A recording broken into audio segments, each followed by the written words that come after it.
성경 한 구절 읽어보겠습니다.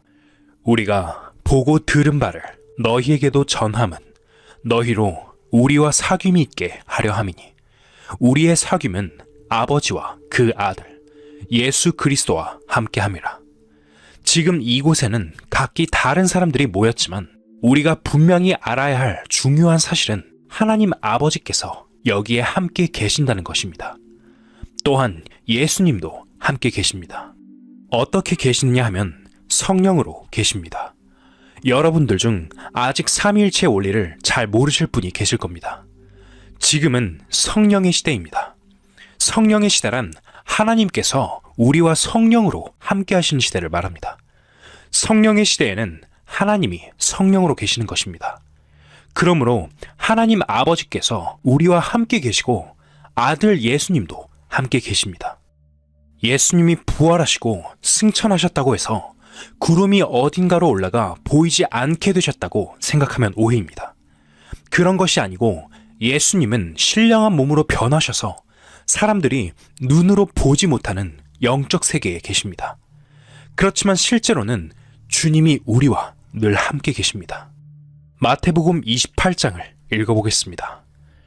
11 제자가 갈릴리에 가서 예수의 명하시던 산에 이르러 예수를 배웁고 경배하나 오히려 의심하는 자도 있더라. 예수께서 나와 일러 가라사대 하늘과 땅의 모든 권세를 내게 주셨으니 그러므로 너희는 가서 모든 족속으로 제자를 삼아 아버지와 아들과 성령의 이름으로 세례를 주고 내가 너희에게 분부한 모든 것을 가르쳐 지키게 하라. 볼지어다 내가 세상 끝날까지 너희와 항상 함께 있으리라 하시니라. 이 세상 끝날에는 우리의 육신의 눈으로도 주님을 뵐 수 있게 될 것입니다. 주님이 재림하시기 때문입니다.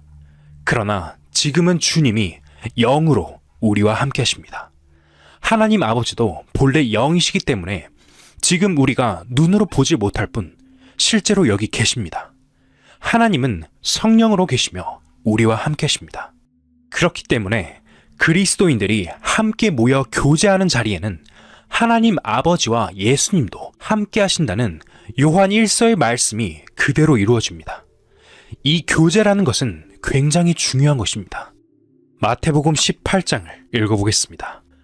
진실로 다시 너희에게 이르노니 너희 중에 두 사람이 땅에서 합심하여 무엇이든지 구하면 하늘에 계신 내 아버지께서 저희를 위하여 이루게 하시리라. 두 사람이 합심하여 기도하는 그곳에 주님이 함께 하십니다. 여기서 합심의 의미도 잘 이해해야 합니다. 그리고 두세 사람이 내 이름으로 모인 곳에는 나도 그들 중에 있느니라 라는 말씀을 오해해서는 안 됩니다. 두세 사람이 내 이름으로 모인다는 말이 어떤 뜻일까요? 그냥 아무렇게나 두세 사람만 따로 모여도 주님이 계신다, 이게 교회다, 그런 뜻입니까? 그렇지 않습니다. 두세 사람이 내 이름으로 라고 하신 말씀 중에 내 이름으로 라는 말에는 굉장히 깊은 뜻이 들어있습니다. 아주 중요한 뜻이 들어있습니다. 단순히 육신의 생각대로 사람들이 모이는 것만으로 주님이 함께 하신다고 할 수는 없습니다. 교회가 세워지는 원리에 대해 잠시 살펴보겠습니다. 창세기 2장을 읽어보겠습니다. 여호와 하나님이 가라사대 사람의 독처하는 것이 좋지 못하니 내가 그를 위하여 돕는 배필을 지으리라 하시니라. 여호와 하나님이 흙으로 각종 들짐승과 공중의 각종 새를 지으시고 아담이 어떻게 이름을 짓나 보시려고 그것들을 그에게로 이끌어 이르시니 아담이 각 생물을 일컫는 바가 곧 그 이름이라. 아담이 모든 육축과 공중의 새와 들의 모든 짐승에게 이름을 주니라. 아담이 돕는 배필이 없으므로 여호와 하나님이 아담을 깊이 잠들게 하시니 잠들매 그가 그 갈빗대 하나를 취하고 살로 대신 채우시고 여호와 하나님이 아담에게서 취하신 그 갈빗대로 여자를 만드시고 그를 아담에게로 이끌어 오시니 아담이 가로되 이는 내 뼈 중에 뼈요 살 중에 살이라. 이것을 남자에게서 취하였은즉 여자라 칭하리라 하니라. 이러므로 남자가 부모를 떠나 그 아내와 연합하여 둘이 한 몸을 이룰지로다. 이 말씀은 아담에게 아내가 생긴 과정을 기록한 내용입니다. 처음에 하나님께서는 아담 한 사람만 창조하셨습니다. 그러나 아담이 혼자 사는 것이 좋지 않다고 여기시고 그를 도와줄 배필을 만들어주시기로 하셨습니다. 처음에는 아담의 배필이 있는가 싶어서 모든 동물을 아담에게 데려오셨을 때 아담은 보는 대로 이름을 지었습니다. 사자, 소, 호랑이 등 이름을 붙였지만 정작 자신을 돕는 배필은 그 중에 없었습니다. 그래서 하나님께서는 아담을 깊이 잠들게 하신 후 그의 갈빗대를 취해 여자를 만드셨습니다.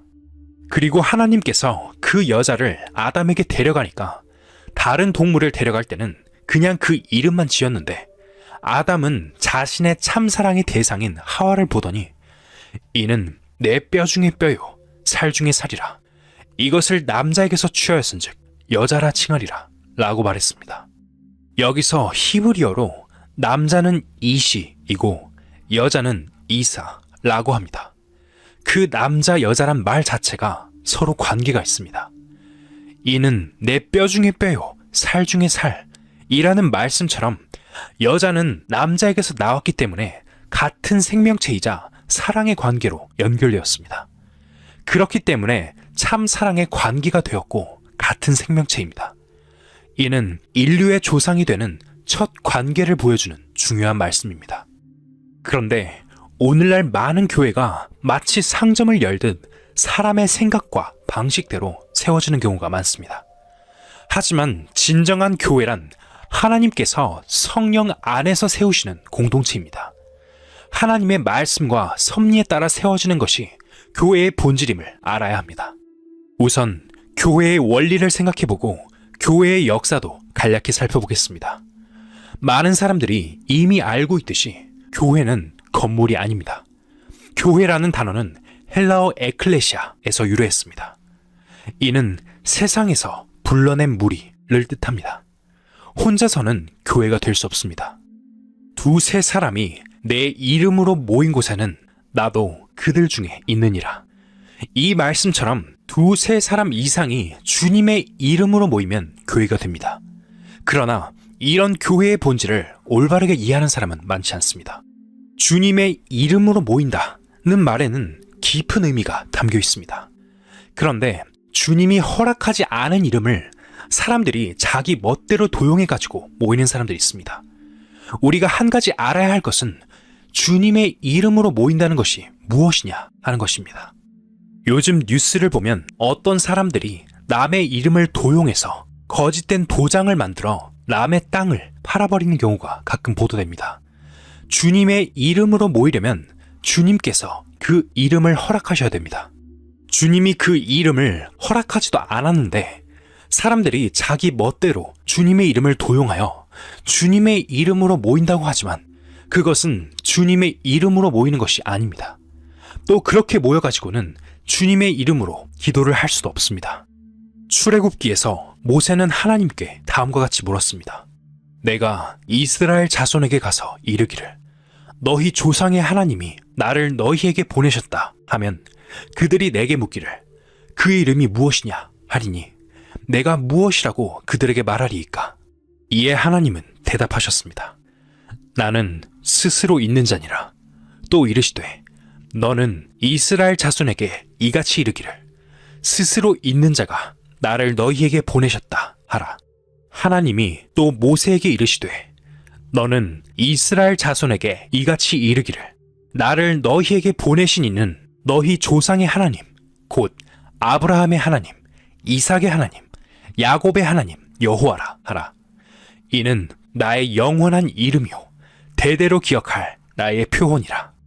이 말씀은 이스라엘 민족이 아직 민족으로 형성되기 전의 사건입니다. 야곱의 가족 70명이 애굽에 들어가서 살다가 나중에 애굽의 종이 되었습니다. 그 후 대대로 이스라엘 민족은 이집트 백성의 종노릇을 하면서 400여 년 동안 살았습니다. 그 400여 년을 살 동안 그들은 하나님을 잃어버리고 아무것도 없이 종노릇만 하고 살았습니다. 이것이 무슨 뜻이냐 하면 우리가 구원받기 전에 이 세상에서 죄를 짓고 마귀를 섬기면서 살던 그때를 뜻하는 것입니다. 하나님께서는 모세를 애굽으로 보내서 이스라엘 민족을 구원하려고 하셨습니다. 그런데 모세가 나 같은 사람이 어떻게 내 민족을 구할 수 있습니까? 하고 가지 않으려고 하자 하나님이 기어이 가라고 하셨습니다.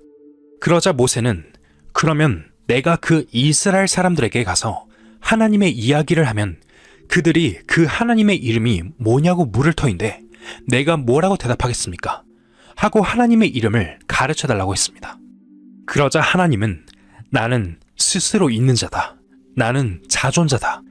나는 이삭의 하나님, 야곱의 하나님, 아브라함의 하나님이라고 하셨습니다. 그리고 내 이름은 영원한 이름인데 바로 여호와 하나님이다 라고 전하라고 하셨습니다. 우리가 성경을 읽어보면 자연스럽게 흘러가는 하나의 역사가 마치 이야기처럼 엮어져 가는데 그 속에 굉장히 깊은 뜻이 있는 것을 알아야 합니다. 외부에서 그 껍데기만 보면 그냥 하나의 사건처럼 이야기같이 지나갑니다. 그러나 그 속에 아주 깊은 뜻이 들어있어요. 지금까지 살펴본 말씀은 이스라엘 민족이 구원을 받으면 여호와란 이름의 민족이 된다는 말입니다. 애굽에서 구원받기 전까지 이스라엘 민족은 바로왕을 섬기면서 바로왕의 종노릇을 하고 있었기 때문에 아직 여호와라는 이름이 그들에게 주어지지 않았습니다. 그때까지는 여호와의 백성이 아니었습니다. 그들이 애굽에서 구출받은 것은 오늘날 우리가 죄에서 구원받아서 하나님의 소유가 된 과정을 상징하는 예표입니다. 애굽 사람들이 너희 하나님의 이름이 무엇이냐고 물으면 자존자다, 여호와 하나님이라고 말해라 한 그 뜻은 애굽에서 구원을 받음으로써 여호와의 백성이 된다는 말입니다. 그러니까 그때부터 이스라엘 민족에게 여호와라는 이름이 주어지는 것입니다. 여호와의 것이 된다는 뜻입니다. 이것은 그림자이기 때문에 신약 시대에 와서 주님의 이름으로 모인다 라는 말은 아주 중요한 뜻을 갖는 것입니다. 우리가 예수 그리스도의 소유가 된다, 그리스도의 백성이다 하는 뜻이 되기 때문입니다. 이렇게 되기 위해서는 먼저 주님이 자신의 이름을 허락하셔야 됩니다. 그러면 어떻게 주님의 이름이 허락되는지 찾아보겠습니다. 요한복음 14장 26절에서 예수님은 이렇게 말씀하셨습니다. 보혜사 곧 아버지께서 내 이름으로 보내실 성령, 그가 너희에게 모든 것을 가르치시고 내가 너희에게 말한 모든 것을 생각나게 하시리라. 예수님이 십자가에 못 박혀 돌아가시고 부활 승천하신 다음에 성령이 오셨습니다. 그 성령은 보혜사이신데 아버지께서 예수님의 이름으로 보내신 보혜사 성령이라고 했습니다. 성령이 임한 곳이 바로 주님의 이름이 있는 곳입니다. 성령이 임하지 않았으면 주님의 이름이 주어지지 않은 것입니다. 그런데 대부분의 교회라는 곳에서는 이 점을 전혀 모릅니다. 주님의 이름이 주어진다 라는 말은 성령이 임한다는 뜻입니다. 성령이 임했다면 그곳이 바로 주님의 이름으로 모인 곳이며 참된 교회가 되는 것입니다. 우리가 확실한 구원을 받았다면 성령께서는 이미 우리 안에 와 계십니다.